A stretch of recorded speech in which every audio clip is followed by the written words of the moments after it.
This art room is where this week's nearly cinematic journey began. I say cinematic because there was laughter, there were tears, there was joy, and all the things. But before we talk about any of that, this is the reference I'm painting today. It's this beautiful woman you can see on my iPad. I chose this reference because I've been aching to do an up the nose sort of shot. These are really hard things to sketch, this angle, and I wanted to test myself because why wouldn't I do that while I'm also completely learning a new set of paints? I also like to prep my space before I get started for the day. I like to wipe down my palettes, make sure that I have fresh water, just kind of set myself up for success. And it's a really good thing I did because this whole experience with these Sennelier paints, these watercolors, and learning how to paint with them beyond just the swatching from last week, that was nothing. That was a mild introduction to what these paints can do. Starting off this day, I had no idea about the roller coaster I was about to step foot onto. I can't wait to tell you about it. Things started off very normally. I usually make a plan for what I'd like to get out of either a sketchbook practice, usually a sketchbook practice. Typically don't do this for a finished painting because I already sort of know what I'm going for, but I knew with this one I wanted it to be colorful and glowy and loose-ish. And you're going to have to let me know at the end of the video if I achieved these goals. So I also wanted to start off like I usually do with a triad. I think this is a good idea to use 3 colors, a red, a yellow, and a blue, or some iteration of a red, yellow, and blue. Sometimes you can use a brown instead of a red or a green instead of a blue.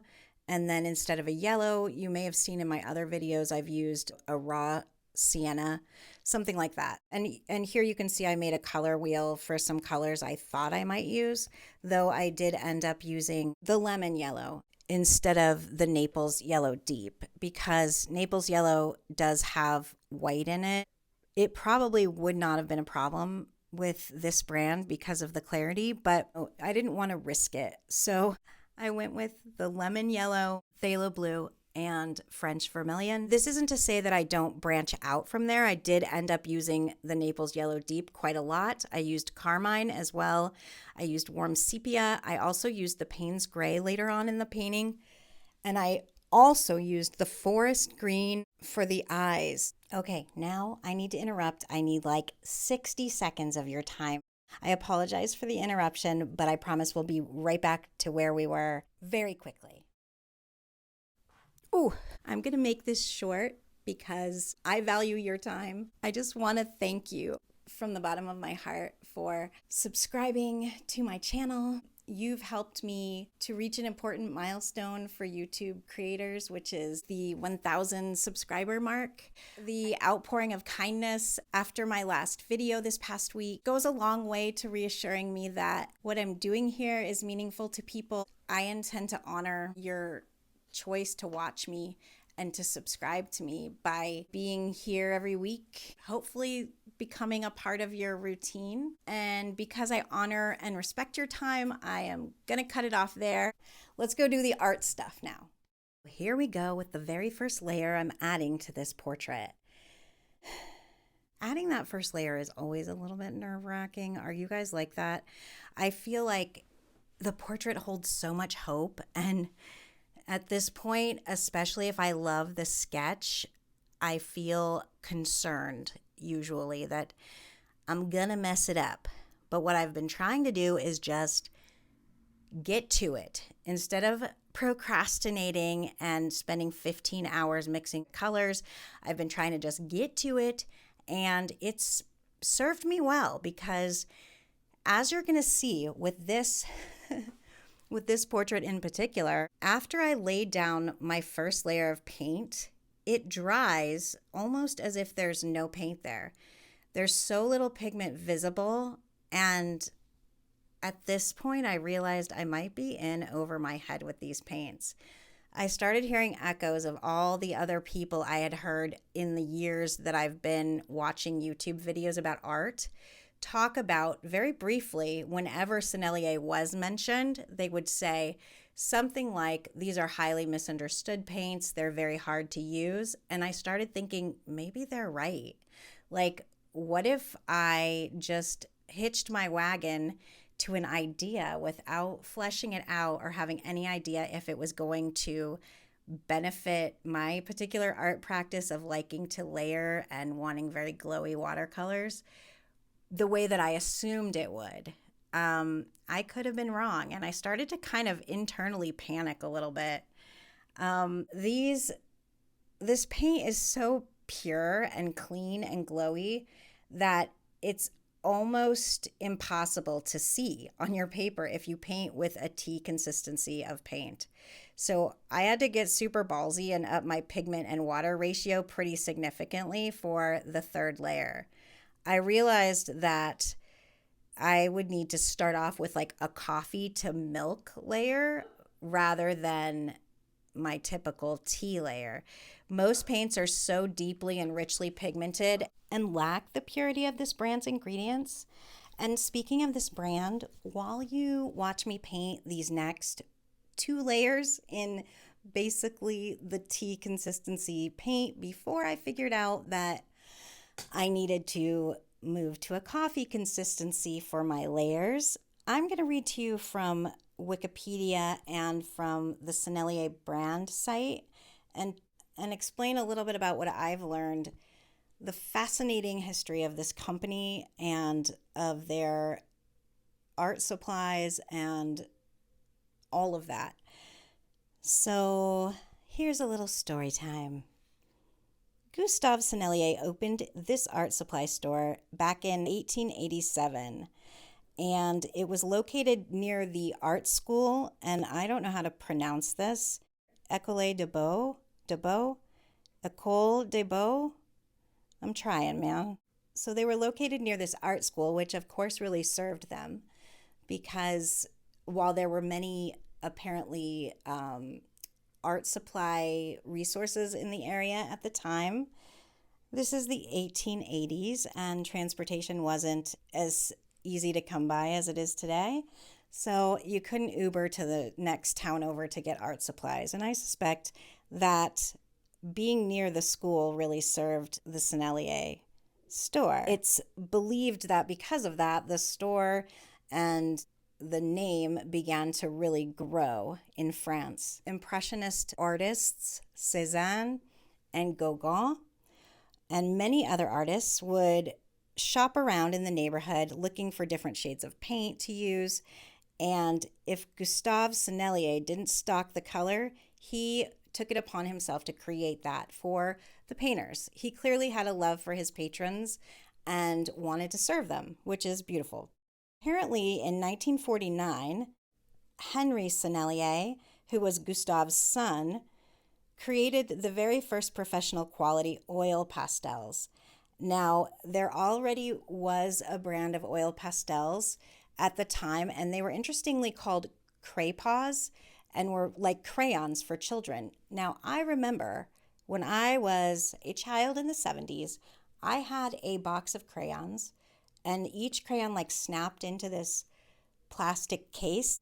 Mom, if you're watching, which I suspect you are, comment below if you remember my crayons, because they said crayons on the red outer container and they had a little carrying handle. I don't know how I remember this. Anyway, so these already existed, but they were more so used for children. And Henry Sennelier wanted to offer Pablo Picasso what he wanted, which was a set of oil pastels or oil paint in a portable means to be used on any surface. He didn't want to have to do special preparation to the surface, and he asked Henry if he could create something like that for his use. In addition to Cézanne, Gauguin, Vincent van Gogh was also known to have used Sennelier oil paint. Sennelier is one of the only companies that still provides dry pigment for sale for artists to use to create whatever kind of medium they want from it. Most artists today just buy ready mixed paints, as do I.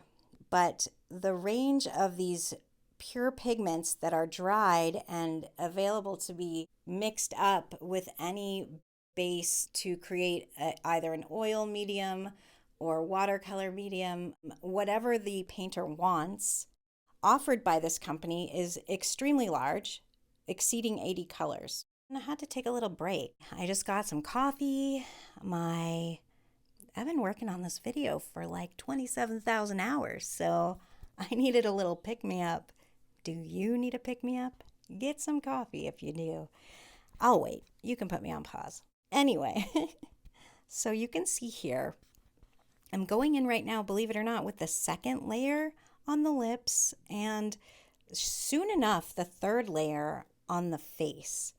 Now, I know that my phone, the way it records, tends to lighten everything, and as a result, I make sure to decrease the exposure on my videos and also decrease the brightness. And I've done that, and you can see there's just almost no pigment on the page.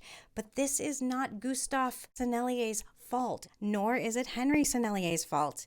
It is Emma McCraw's fault. It be my fault. It's my fault. It's because I had yet to figure out that I shouldn't water these paints down to a tea consistency. Yes, we've already talked about this, I know, but I keep wanting to remind you because I desperately hope that you'll stick around and see what happens when I really get to adding in this paint at a much higher pigment load. And it's going to look in a different way, kind of equally crazy, but you're going to be blown out of the water when you see the end. I seriously was. So, all right, so at this point in the journey, I was getting a little bit concerned. I was blending two colors, a warm and a cool, on the lips like I normally do when I paint lips in this sort of like exaggerated style.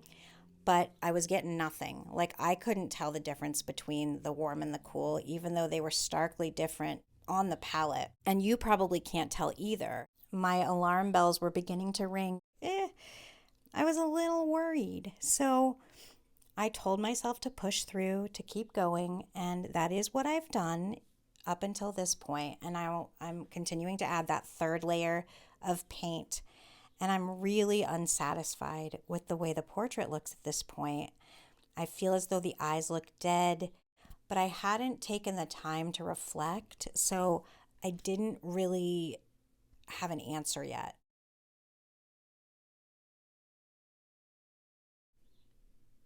So as you know, it's sometimes darkest before the dawn, and that is true with this portrait too.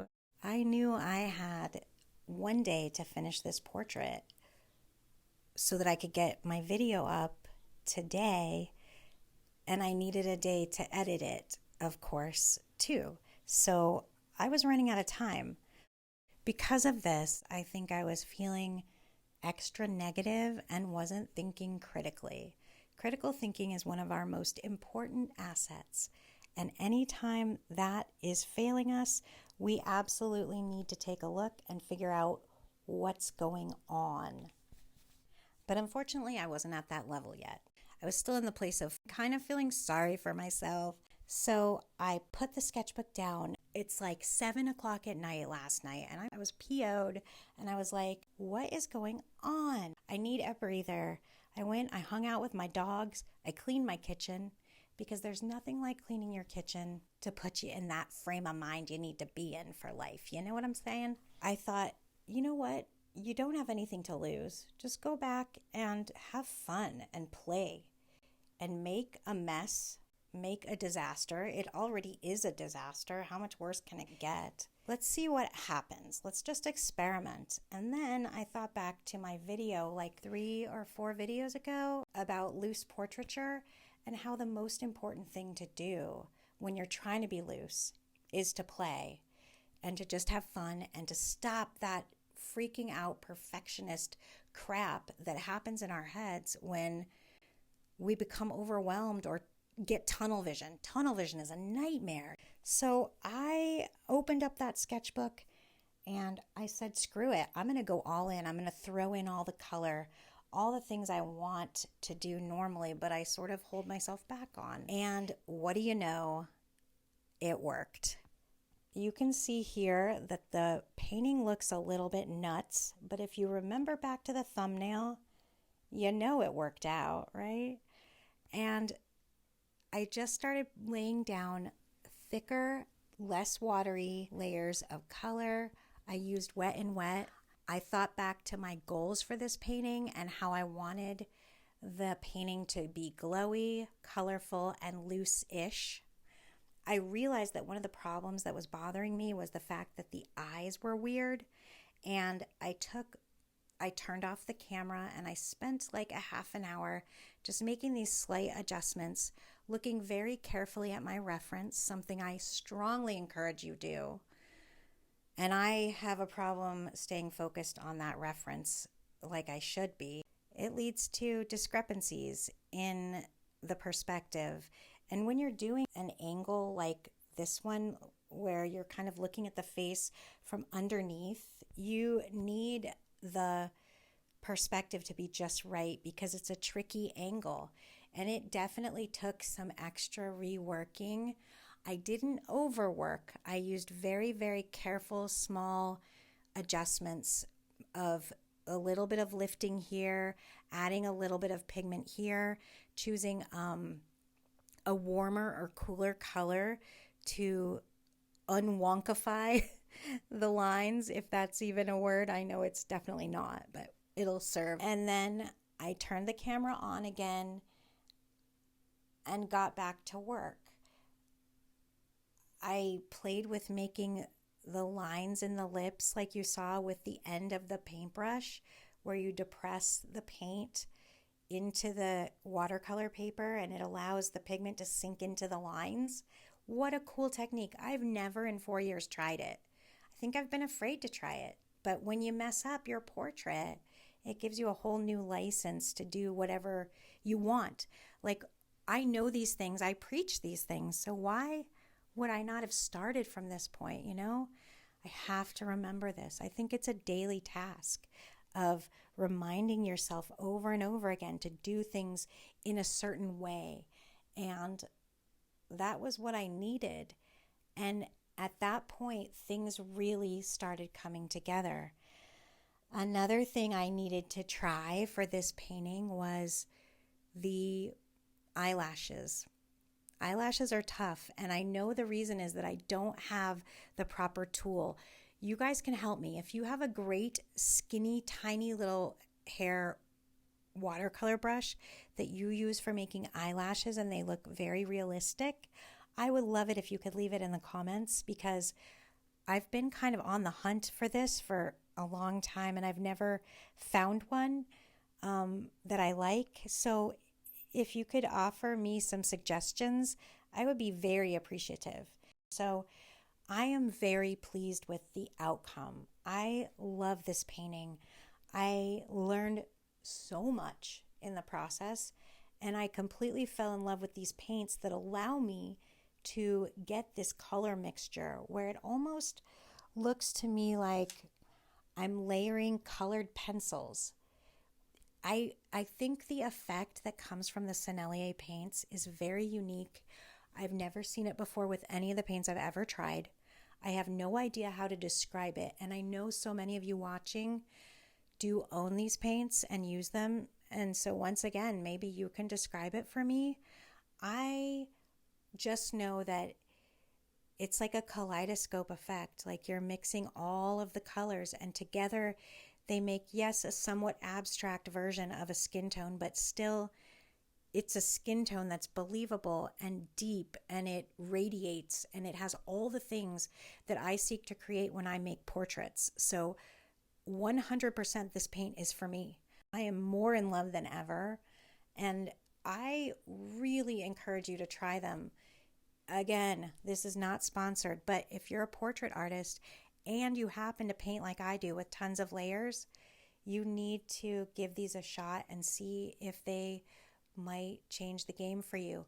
After I've used them some more and done like another 5 or 10 portraits with them, I'm going to come back and talk about this topic again, and I suspect I'll have a better means for describing the effect that these paints give. But for now, all I can say is I think I achieved my goal of this style that I love and a glowy, very colorful, very loose in many places portrait where I addressed a lot of things that were scary.